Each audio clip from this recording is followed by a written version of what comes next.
Neste Cidadania, vamos abordar um tema recorrente que provoca grande repercussão junto à opinião pública. Vamos falar da violência nas escolas. Eu vou entrevistar a pesquisadora Miriam Abramovay, que está vinculada à Faculdade Latino-Americana de Ciências Sociais. Ela vem há muito tempo estudando esse tema e por isso nós a convidamos para atualizarmos a nossa conversa. Professora, a violência nas escolas está crescendo ou apenas a visibilidade do problema é que faz dar essa sensação de que as coisas estão piorando no que diz respeito à violência de alunos contra professores no Brasil? Eu acho que primeiro, Armando, a violência não é só de alunos contra professores, é de alunos contra alunos, de alunos contra professores, de professores contra alunos, de adultos contra jovens, de jovens contra adultos. Eu acho que é algo muito mais geral que acontece na escola. Nós podemos dizer que ela tem mais visibilidade hoje, porque o fenômeno da violência na sociedade também tem muito maior visibilidade. Todos nós sentimos esse fenômeno na pele, não é verdade? Mas, fundamentalmente, a escola mudou.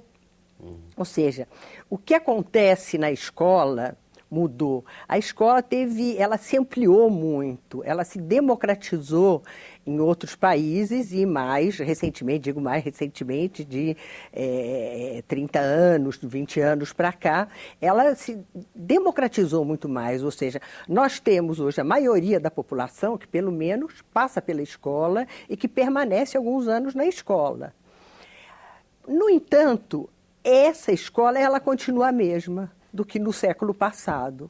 Então, nós temos jovens que são do século XXI para uma escola que é do século XX. E com professores também que não acompanharam, não puderam acompanhar, não foram formados para acompanhar toda essa mudança. Então, existem diferentes linguagens, e essas diferentes linguagens, por um lado, não aceitação do que é adolescente e jovem nas escolas, essa repressão do que é essas novas formas de cultura na escola, faz também com que se crie um clima propício às diversas violências. Quando você se refere a essa dissonância que existe entre a escola e o padrão dos alunos, o padrão cultural, você se refere também à questão da internet, por exemplo? Como é que a internet influencia nesse processo? Por exemplo, é impressionante, acabamos de terminar uma pesquisa agora, que nós ainda não saiu pública, para o Ministério da Educação, e a grande questão era porque os jovens permanecem na escola. E foi uma amostra grande de alunos, uma pesquisa grande. E nessa pesquisa, em geral, quase todos os jovens, eles têm acesso à internet. Sim. Ou seja, eles sabem falar, eles são jovens que podem ter a oportunidade de serem globalizados, de saber no instante, no momento, o que acontece em todas as partes, em todos os lugares. Além disso, eu acho importante dizer que a escola também não aceita uma certa forma de se vestir, de falar, de se expressar dos jovens. Não só ela não aceita, como ela reprime. E isso causa muita contradição e muito problema. Porque, principalmente, as regras da escola não são claras. Muitas vezes. Quer dizer, é claro que não pode usar celular, isso está claro, está escrito, né? Está escrito também que eles têm que chegar num determinado horário. Algumas coisas estão escritas, mas não são regras consensuadas. Isso também causa muito problema na escola.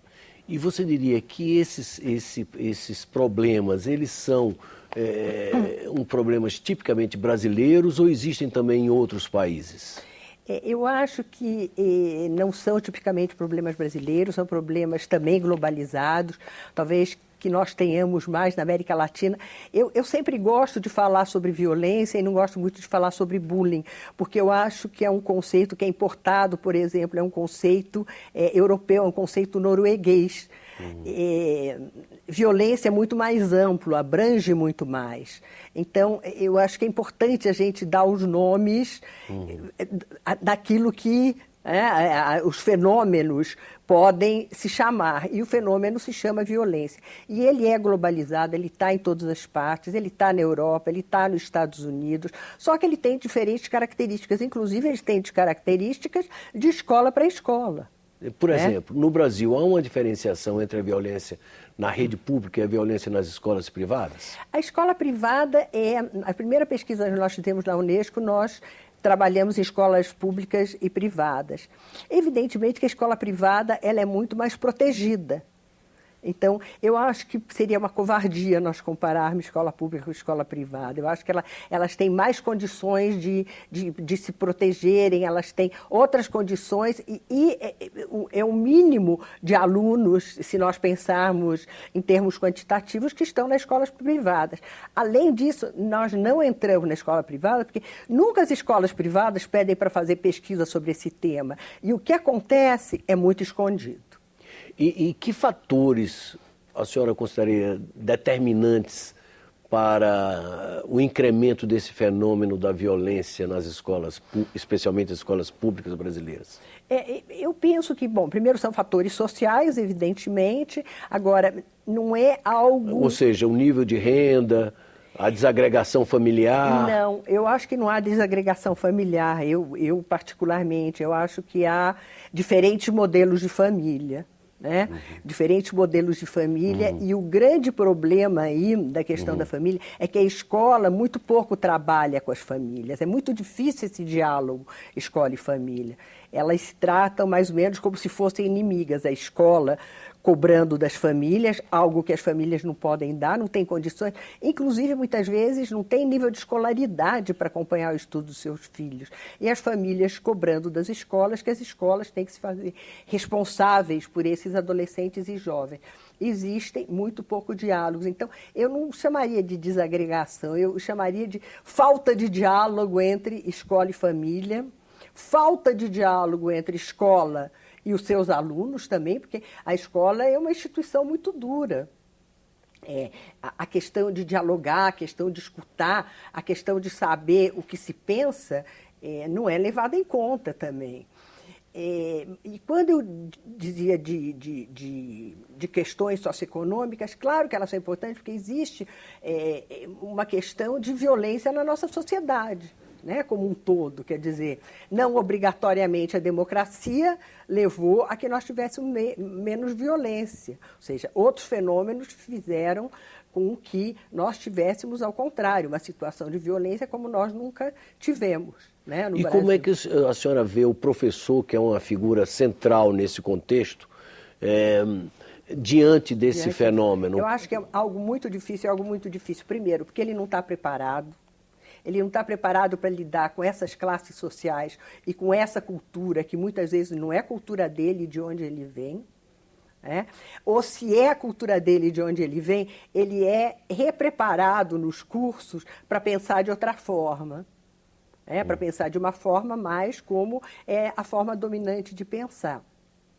E essa relação acaba sendo muito difícil, tanto que um dos grandes problemas das violências nas escolas, é claro, entram gangues, muitas vezes há problemas com tráfico de drogas perto das escolas, ou mesmo dentro das escolas. Entram armas nas escolas, evidente, mas isso não é o que nós vemos todos os dias. Nós vemos todos os dias problemas de relações sociais entre aluno-aluno, aluno-professor, professor-aluno. Essas relações sociais, elas são muito difíceis no cotidiano, e elas prejudicam muito a escolaridade e a vida dos professores também, porque todos sofrem, na verdade. Quando a senhora fala prejudica a escolaridade, inclusive induz a uma certa evasão escolar?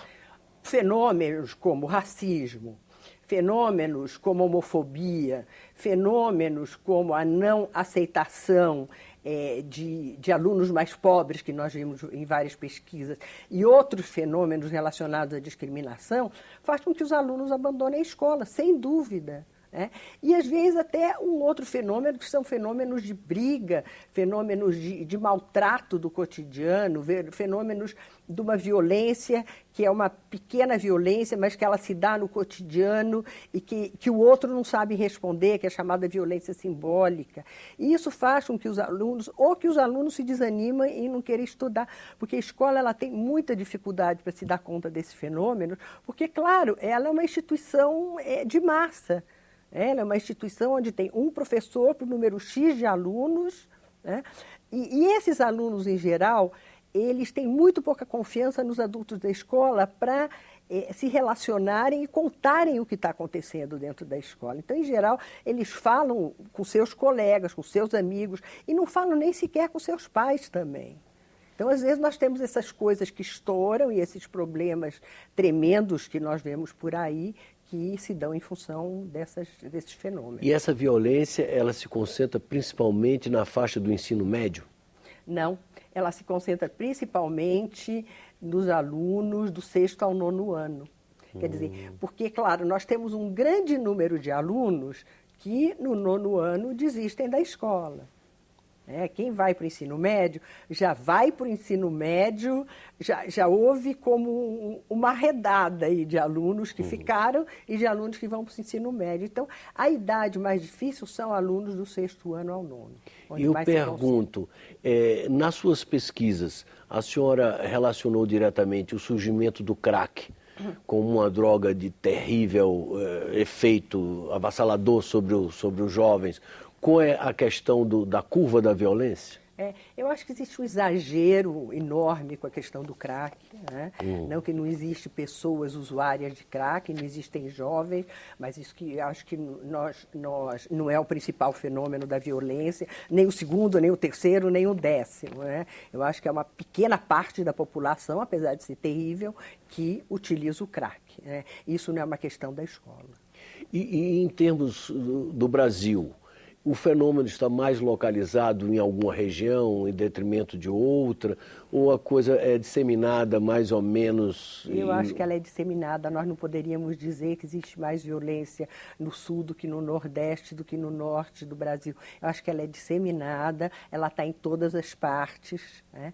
Ela está em todos os estados e em todos os municípios também.